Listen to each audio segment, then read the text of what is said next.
panel noticed as well that you put your heart into the work. That's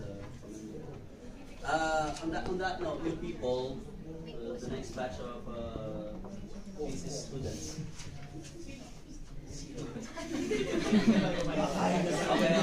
Okay. Probable.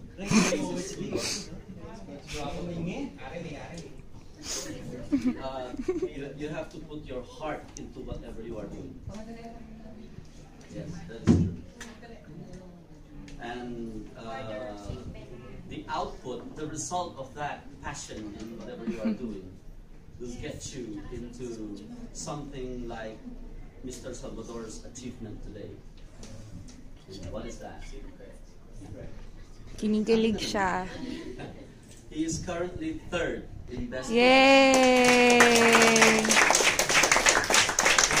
Hindi ako makapalakpak.